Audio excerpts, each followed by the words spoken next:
በአሁኑ ሰዓት በጣም ማለት እየገረመኝና እየሰቀጠጠኝ የመጣው ነገር አንድ ነገር ልንገራችሁ። አርሲ ላይ የሚገደሉትና የሚጨፈጨፉት ኢትዮጵያዊ የአማራ ክልል ተወላጆች ናቸው። ገባችሁ? እንደ እውነቱን እናውራ። የአማራ ክልል ተወላጆች ናቸው። ገባችሁ? ከዚህ ጋር እኔ በጣም ከሚገርመኝ ነገር በሶሻል ሚዲያ በተለያየ ነገርም እየተከታተልኩ ስለሆነ ነው ማለት ነው። እና አንዳንዶቹ ደግሞ ሙስሊም ሆናችሁ ከእስልምና ግን ዘረኝነታችሁ በልጦባችሁ እንደዚህ አልሆኑም እያላችሁ የምትቀበጣጥሩ ሰዎች አላችሁ። በዚሁ አጋጣሚ እስልምና አይዋሽም። ሙስሊም መሆን ኢስላም ማለት ሰላም ማለት ነው እና ሙስሊም ሆናችሁ አትዋሹ። ክርስቲያን ወንድሞቻችን ቢሆኑም ማለት የሆነ በቃ በግፍ መገደል የለባቸውም፣ በግፍ መጨፍጨፍ የለባቸውም፣ በግፍ እንደዛ መሰቃየት የለባቸውም። ምሳሌ እኔ ሙስሊም ነኝ አይደለ? መስጊድ ሲሄድ ፈጣሪ ነው እንትን የሚሄደው። ገባችሁ?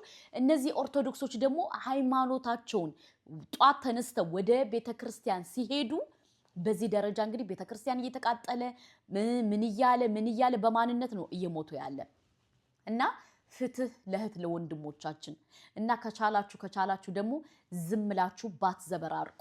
አንዳንድ ሰዎች ከእስልምናችሁ ዘረኝነታችሁ በልጦባችሁ እያወራችሁ ያለ ሰዎች ስለታዘብኳችሁ ነው። ገባችሁ? እዚህ ጋር ሰው መሆን በቂ ነው። ልንገራችሁ እህቶቼ ወንድሞቼ፣ እኛ ከዚህ ስደት ስንመጣ ነጮች እኛን በእምነታችን አይደለም የተቀበሉን፣ እኛን እንትን ስለሆነ አይደለም የተቀበሉን በሰውነት ነው።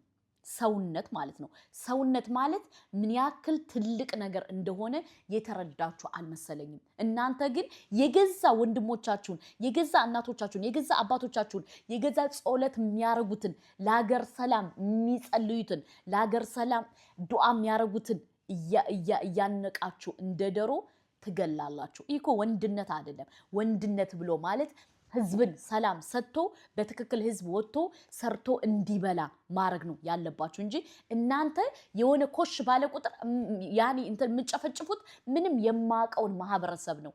ይሄ ደግሞ እንደ አንድ ሰው ጥሩ አይደለም፣ ሐቂቃ ማለት ነው ጥሩ አይደለም። በሁለተኛ ደረጃ ደግሞ ለምንድን ነው ሁሉ ጊዜ ወንድሞቻችን የሚያልቁ? ለምንድን ነው እህቶቻችን የሚያልቁ?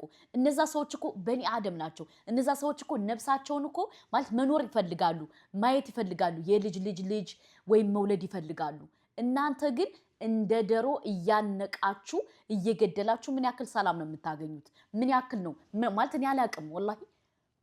ሁልጊዜ አርሲ ላይ ኦርቶዶክሶች በጣም ነው የሚሰቃዩት፣ በጣም ነው የሚጨፈጨፉት፣ በጣም በገዛ አገራቸው በገዛ ወገናቸው በገዛ ቄያቸው።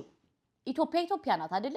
ለምንድን ነው በዚህ ደረጃ የምታሰቃያቸው? ለምንድን ነው በዚህ ደረጃ ግፍ የምትሰሩት? ለምንድን ነው በዚህ ደረጃ ነገ ወዲያ እኮ ስራው ለሰሪ ሸውላ ጣሪ ነው አይደለ? እናንተ ዛሬ ምንም በቃ እኔ ጉልበት አለኝ ብላችሁ የተመካችሁበት ጉልበት እኮ አላህ ከፈለገ እኮ ሊወስደው ይችላል። ለምንድን ነው የሆነ ሽባ ሊያረጋችሁ ይችላል፣ የሆነ ነገር ሊያረጋችሁ ይችላል። ለምንድን ነው እናንተ አላህን የማትፈሩት? ለምንድን ነው ነገ ወዲያ ባጠፋዋት ነፍስ ከአላህ ጋር እተሳሰባለሁ ብላችሁ የማታስቡት? ለምንድን ነው ስሜታዊ የምትሆኑት?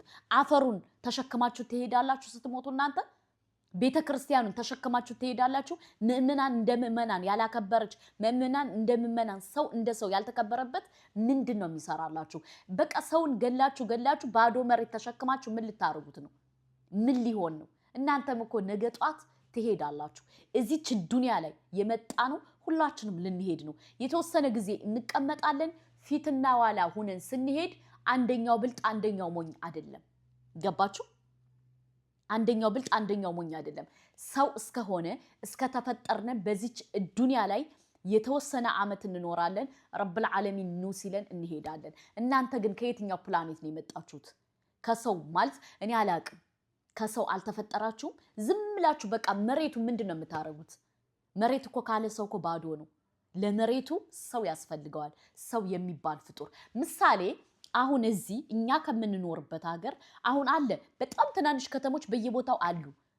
ትንሽ በቃ ሙሉ ለሙሉ ደግሞ ሰው የሌለው ከተማ ደግሞ አለ። እነዚህ እንግዲህ ወደ 30,000 ህዝብ እናመጣለን እያሉ ነው። ለምን? ያነ መሬት ሰው ስለሚያስፈልገው። ገባችሁ? ያነ መሬት ሰው ከሌለው ምንም ስለማያረግ ገባችሁ? እናንተ ደግሞ የገዛ እህት ወንድሞቻችሁን የገዛ እናት አባቶቻችሁን የገዛ እኔ አላቅም ወላሂ እንደዚህ እያረጋችሁ እያሰቃያችሁ ምንድነው የምትጠቀሙት?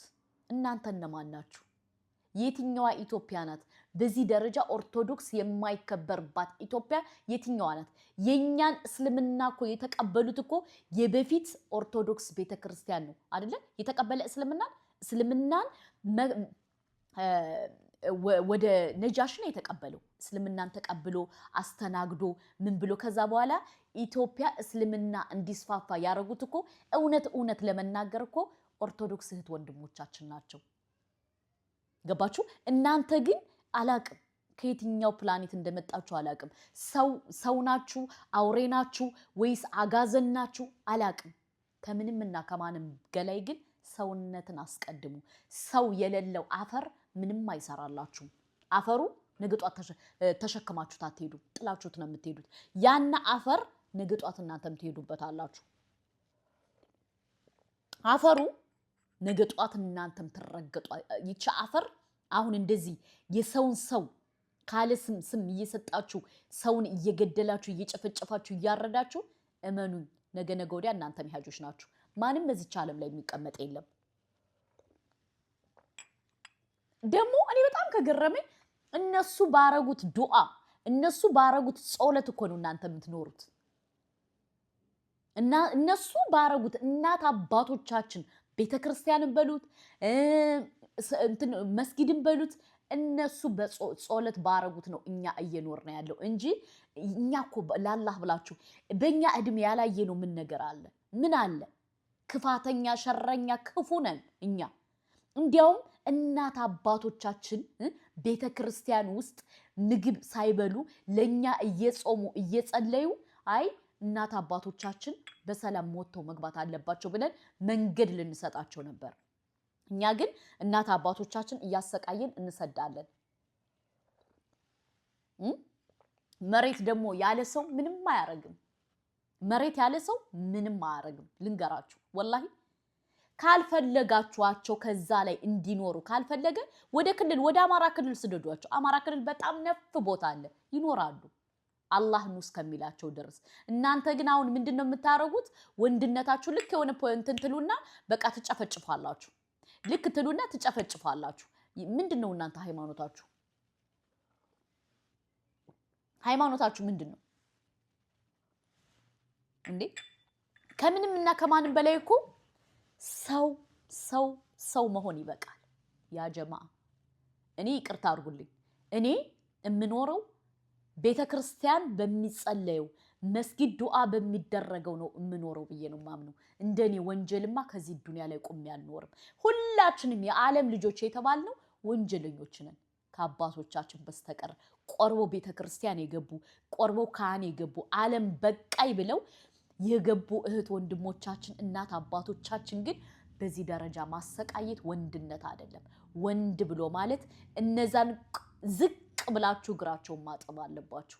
እናት አባቶቻችን እኛ በእናንተ ጸሎት ነው ያለን፣ እናንተ በእኛ ጸሎት ነው ያላችሁ ብላችሁ ቤተክርስቲያን ማክበር አለባችሁ። ገባችሁ? ዘመን አመጣሽ ሃይማኖት ይዛችሁ አትቅነዝነዙ።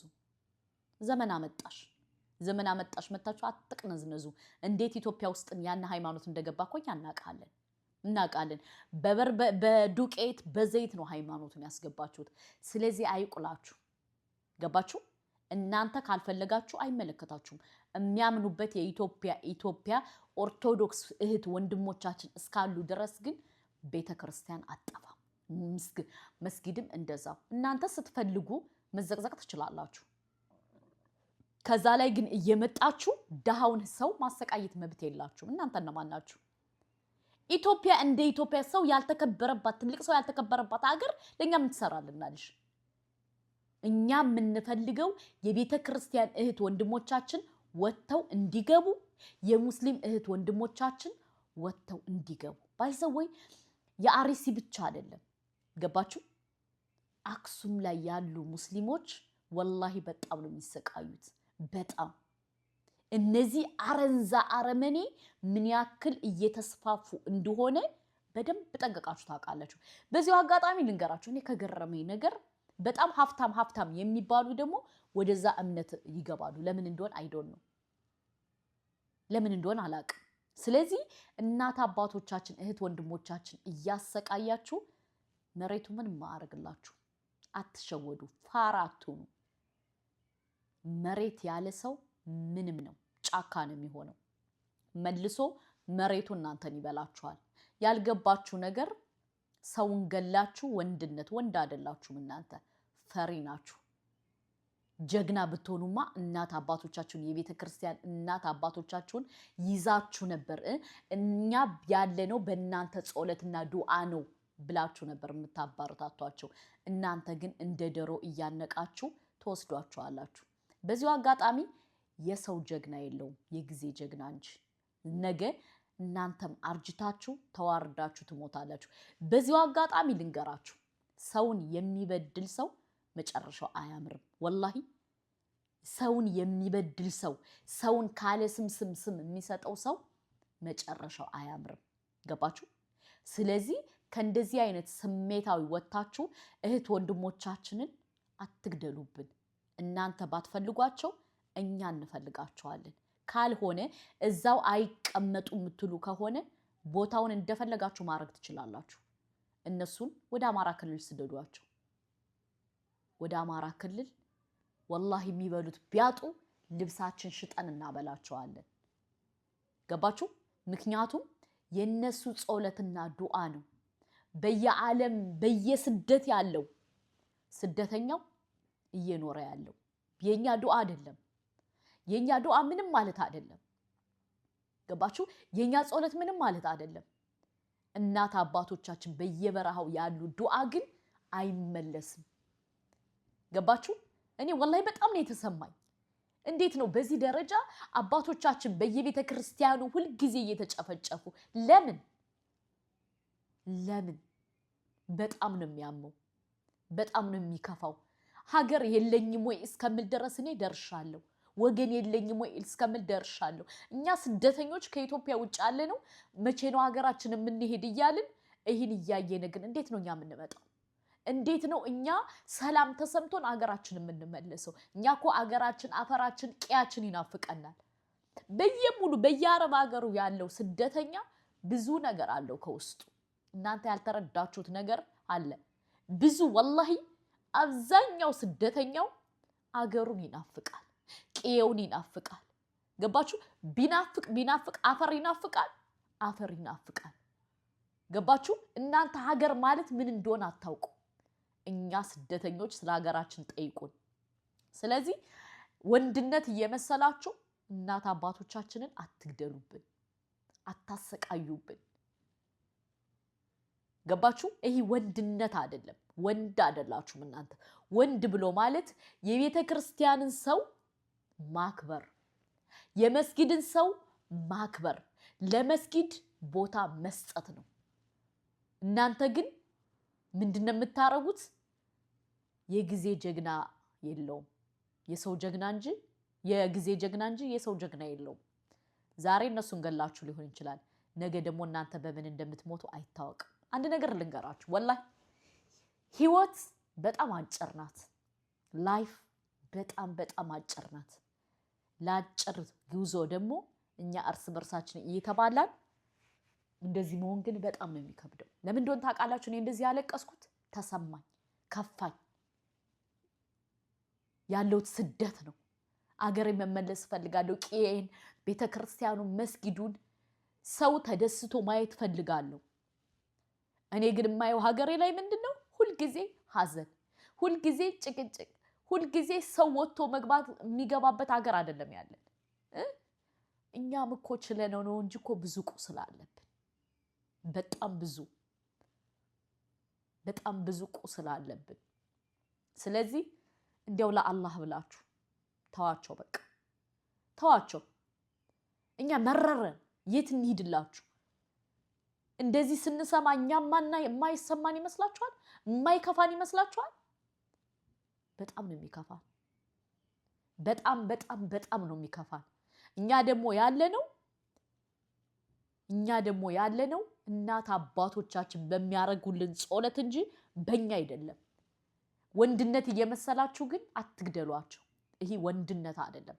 ወንድ ብሎ ማለት እነሱ ዝቅ ብሎ ማገልገል እንጂ ወንድነት ማለት እየገደሉ እኔ ገደልኩ ማለት ወንድነት አይደለም። እስኪ በአላህ አንዳንዴ እንደ ነጮች ሰቡ፣ እንዳደገ ማህበረሰብና ብሔረሰብ ሰቡ። አይደለ? ሃይማኖት የግል ነው፣ አገር የጋራ ነው። እነዚህ ወንድሞቻችን እህቶቻችን ወገኖቻችን ዋጋ እየከፈሉ ነው። እኔ ምንም አይደለም። እናቴ በጣም ነው የተሰማኝ፣ በጣም ነው የከፋኝ። እኔ እንደዚህ ተናግሬ አላውቅም። ተስፋ ቆረጥኩ። ታውቃላችሁ? ልጄ አድጎ እኔ ኢትዮጵያዊ ነኝ ብሎ የትኛውን ሀገር ነው ማሳየው? እንደው ለአላህ ብላችሁ በቃ ወንድሞቻችንና እህቶቻችን አትግደሉብን። ሼር እንድታረጉልኝ ይፈልጋል።